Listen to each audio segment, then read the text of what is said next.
Okay. Welcome back to, or not welcome back. It's the first time we are starting with the contemporary critical theory. It's the introduction. What is contemporary critical theory? How we function it, how we look at it, how we use it, and all these things. We are going to learn about them throughout the course. When we are talking about contemporary critical theory, what comes to your mind when I'm saying critical theory? I think it refers to modern approaches to reading or analyzing literature. Analyzing literature. Tell me more about it. Like, I think, or I do believe we talk this in the criticism. We talk many approaches like the reader's perspective, how readers interrupt text differently, and we talk the approach about how history, society, and culture affect meaning. Okay, yes, that's pretty much it. Yes, very nice. What else? And I think we talk theories like um, feminist criticism, Yeah, post-colonialism, Marxism, yeah, uh, psychoanalysis. socialism, post-structuralism, Yeah, and these that's right. things. That's right. Now, the value of learning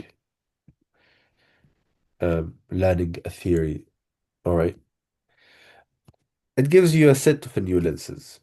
Basically, do you know when we were kids, we used to buy these glasses, sunglasses that were like different colors. Sometimes you see the whole world red, sometimes you see the whole world green and all these things. So basically, when you are applying a theory to a text or to the analysis of a text, or analyzing the text in light of this theory, that means you're putting on a new pair of glasses that only highlights the important things or the relative things. Everything is important about text, but the relative thing to this theory. Each theory acts like a pair of glasses, okay? It brings specific elements of the world into sharp focus, while others fade into the background. Fading into the background is a very important meaning here when I'm talking about it. Like, for example, if you are looking on a big um, tree, let's say, and you want to focus on only one leaf, yeah? You zoom in and everything behind is blurred. That means you are filtering out everything outside this leaf. So you can focus on this leaf and study it more or see what's wrong with this leaf. You're filtering out information that does not fit its specific set of questions. Why this fading happens? Why we can't focus on one thing? Clarity requires restriction.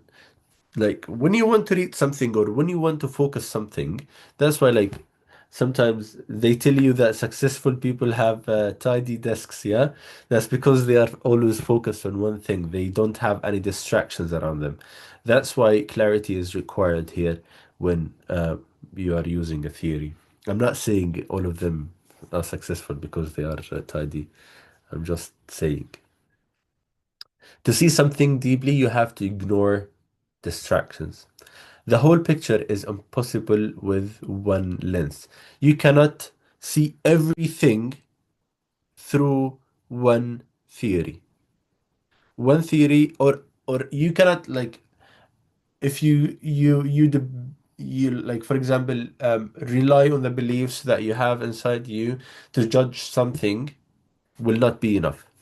All right. So no single theory can explain every part of a book or human experience. The need of multiple theories. This is why the author suggests learning many theories by switching glasses. You bring the blurred background back into focus and blur out what you were just looking at, eventually giving you more complete understanding of the whole seen. All right? That's why sometimes you are using different theories to understand one thing. For example, very simple examples. When we are talking about Palestine, we put on the lenses of what? On the lenses of what theory? Post-colonial. Post-colonial lens, yeah? So like um if I want to put on the post-colonial lens here, and I want to look at the Nakba, yeah? Or I want to look at the war. I look at the logic of the settler, maps, borders, the right of return. All right.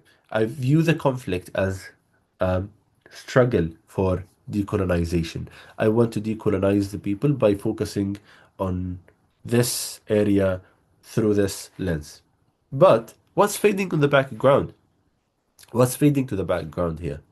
Internal religious debates, sometimes partitions, sometimes women, killing women, destruction of schools, killing babies, and all of these things.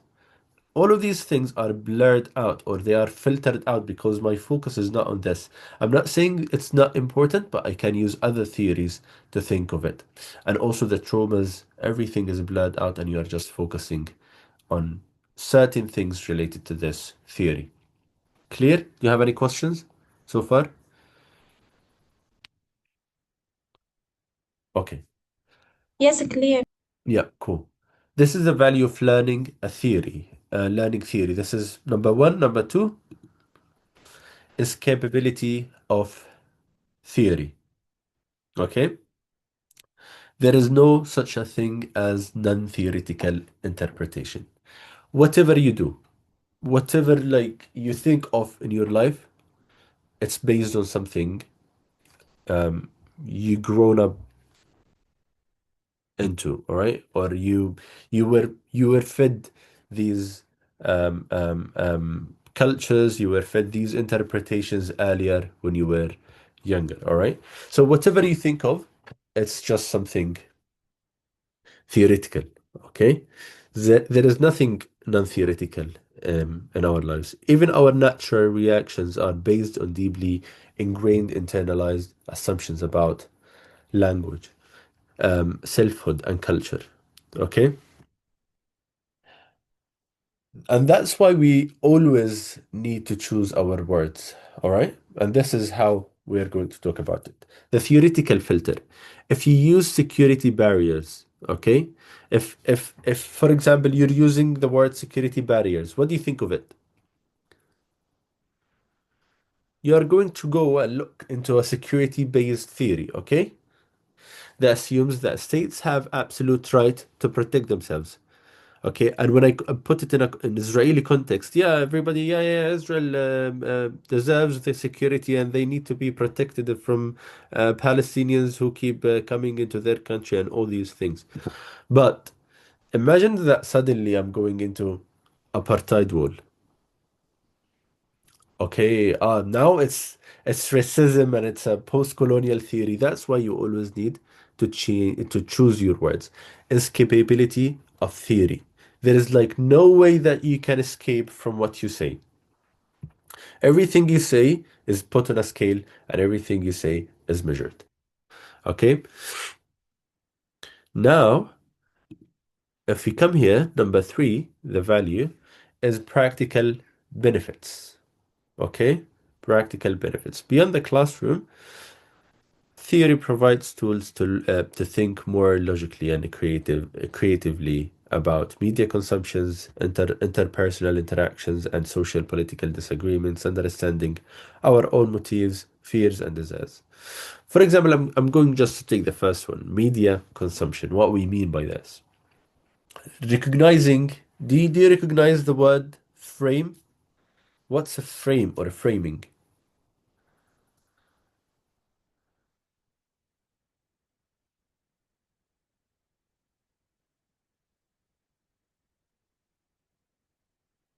I Do you think to negatively criticize someone. To criticize someone. All right. So basically, that's cool. What's a frame? A frame is like if you have a picture in your house, you always see these wooden pillars, yeah? These are called a frame. That you are putting this picture inside this frame. And imagine that you are putting a person and everything about them in this frame. Like you are framing them. You cannot put a person inside a frame, of course, but you are just showing what you want people to see about this person. You could May make I it, say something? yeah? I know the meaning for it. It shapes how people perceive meaning, like putting someone in situation Yeah. to his or her attention about these things, Yeah. like um, structured and presented certain point to the people. Okay.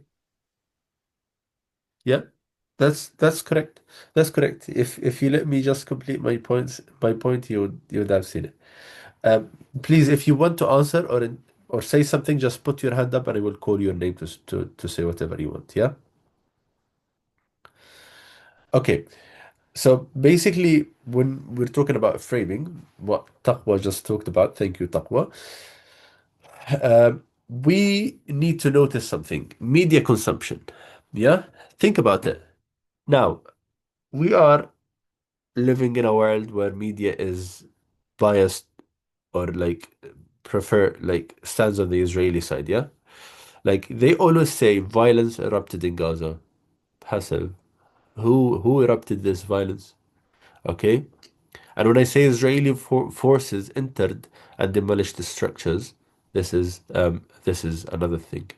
The first one um um okay, the first one implies something is spontaneous. Like we are talking about something that usually happens in Gaza. Yeah, violence erupted in Gaza, and that's it. Yeah. But when we are talking about no, Israeli forces entered Gaza and demolished structures, then I'm putting responsibility, I'm assigning responsibility here to Israelis who got into Gaza and uh, uh, caused the destruction. Yes, go ahead, Taqwa. Yeah, I'm just wanted to build to what you said. Yeah, In the media, they just framing the language. Like I noticed that they use conflict and not genocide, but this is yeah. what is happening. It's genocide, not conflict.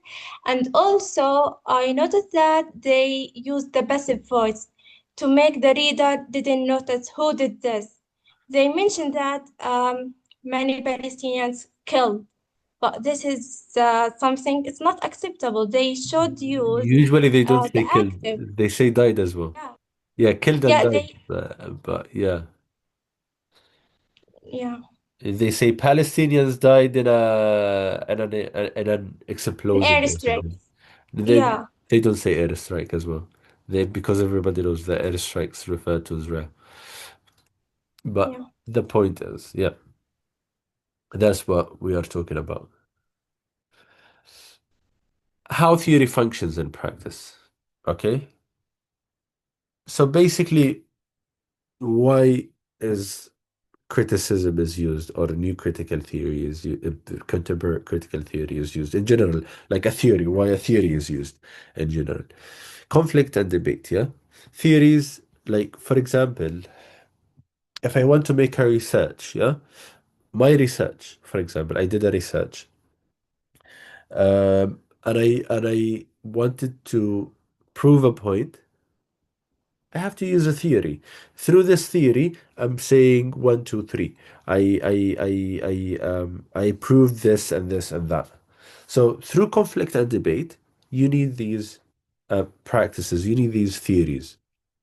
They compete for dominance in education and fit and funding, and they offer different interpretations of history and current events.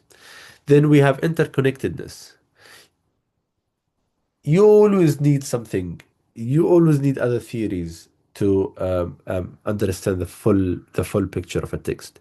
Texts are not tidy bins as shown here.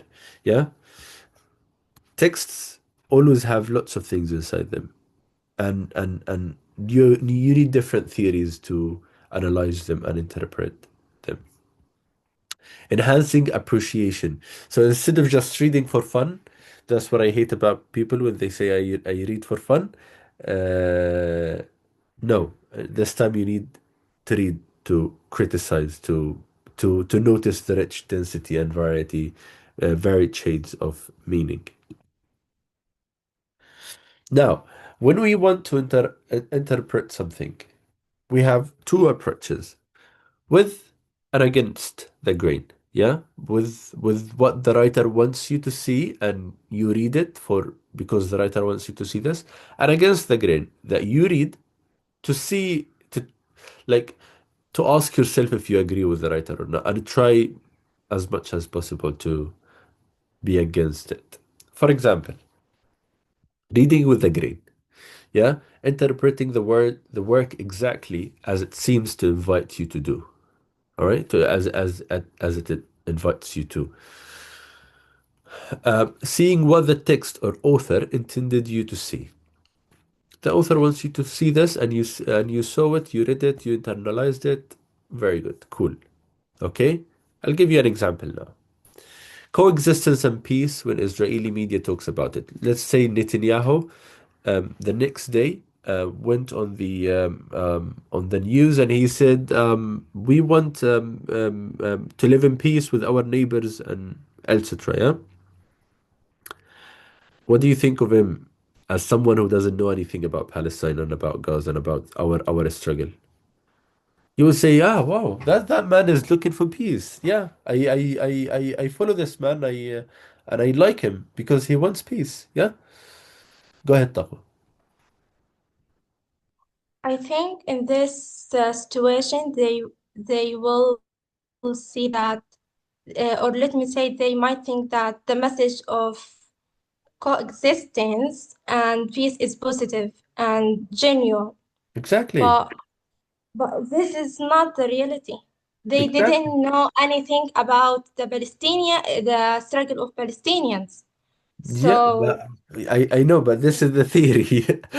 yeah, I I have know. learned it as well. Yeah, but yeah, they wouldn't know, of course, because this is what reading with a grain is, or yeah, reading with a grain. That Yeah, you don't see what's behind. You don't know the history of things. they didn't see the behind of the Yeah, scene. yeah, And I noticed that the people outside Gaza, they didn't know about Palestine. They know Gaza, okay? But when they, after October 7th, they know about Gaza. So they didn't know about the struggle of Palestinian from the past. They know just the war start on October 7th, but they didn't know that the struggle is between us from the past. yeah. That's right. That's right. Lots of things happened. Anyways, reading against the grain. Now you're reading to criticize, all right? Analyzing elements the text seems unaware of or hidden contradictions, okay? So you're reading and you say, okay, why the writer is putting, um, um, for example, like I hate this example, but let's just give it. Do you know they're saying it's fine to kill a cockroach? It's fine to kill an insect, uh, an an insect. But once you kill a butterfly, they call you like a brutal person. Yeah. And they are saying like, why is this happening here and that's is happening here and all of these things. But you're analyzing the text that seem unaware of or hidden contradictions. Seeing something the author may not have intended. You always read the unwritten, okay? Or reading behind the lines. Reading between the lines, as we say as well. And this is something else as well. Um, um, uh, I just trying to remember something about reading. Yeah. Always look for the unseen, or always, um, look for what is not spoken of. Something like this. Okay. So seeing something the author may have not intended. Example. Now, coexistence and peace when Israeli media talks about it. What do you think of it as a Palestinian? Do you think it's possible? Do you think it's not possible? What do you think?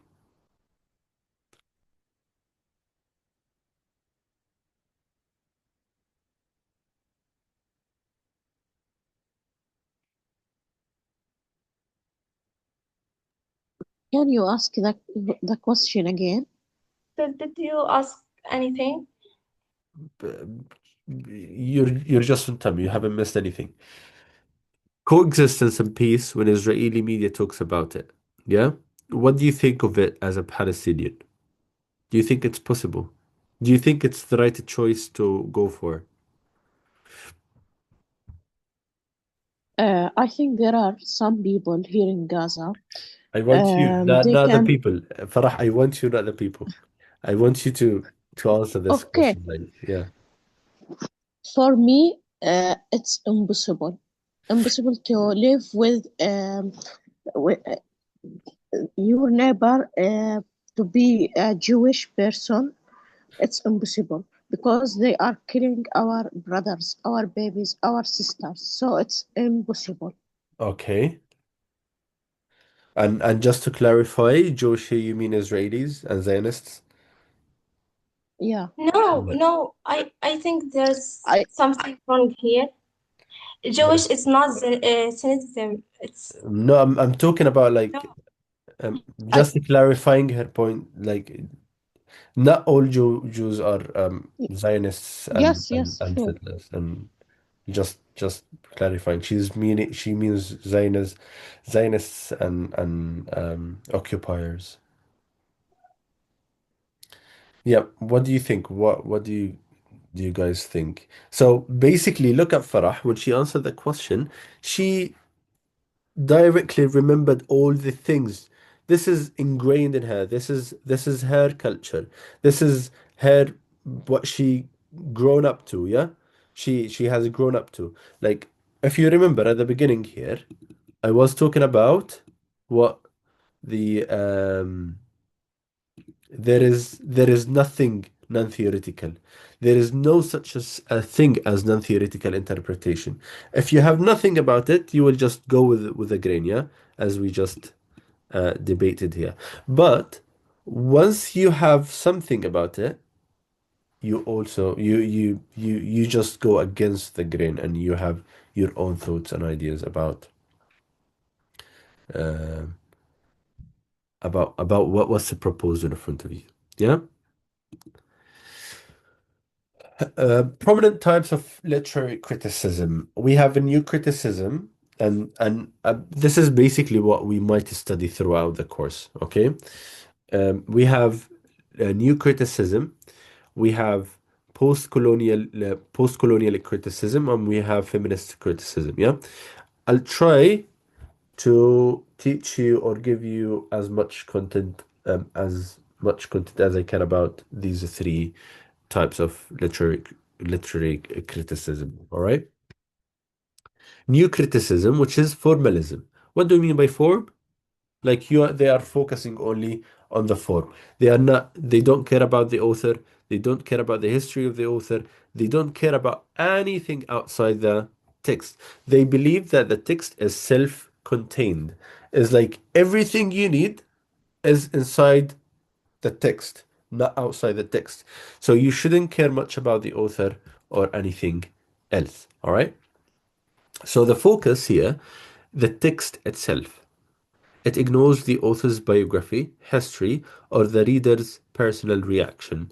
The goal is to analyze the work as a self-contained object. So if I tell you analyze this pen, you don't, for example, yeah, you analyze this pen for this pen. Like you look at the metal, you look at the plastic here, and you start thinking about it.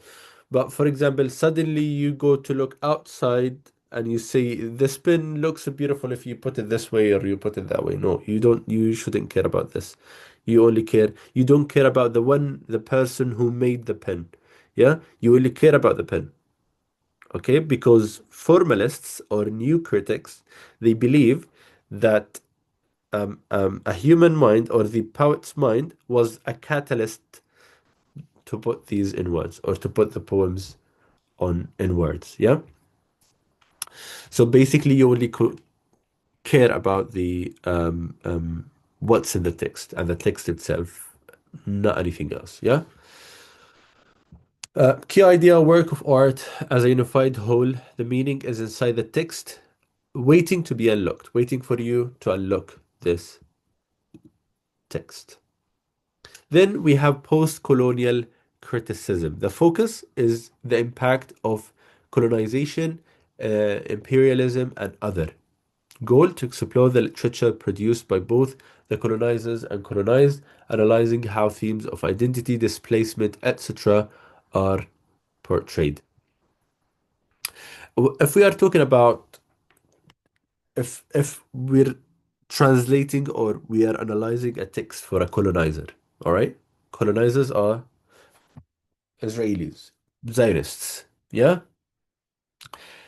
We always, if we are using the post-colonial, like if we're using a theory, we are directly going to put on the imperial lens. Why do you think all those people, like when all these struggles of the Palestinian people started, it started with the UK, with England, yeah? When they came to Palestine or when they came to the East in general, what did they say? What was their pretext to invade the East? What their excuse was? We always hear it.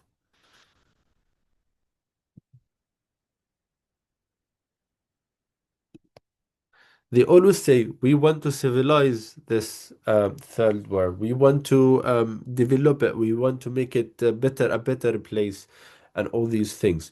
So this is, once you hear the word, I want to civilize, you look at it through an imperial lens. Yeah. So basically, this is what we also mean by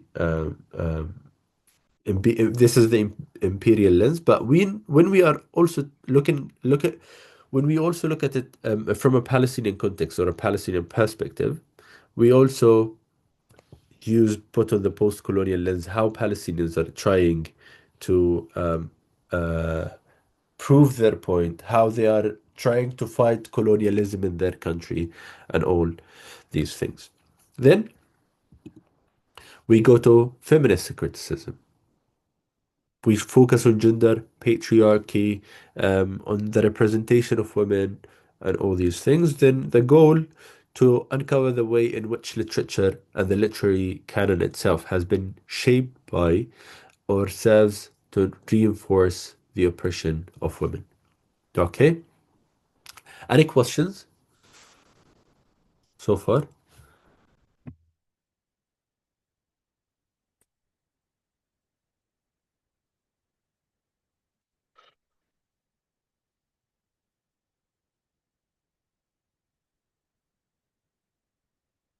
No questions. All right. That's cool.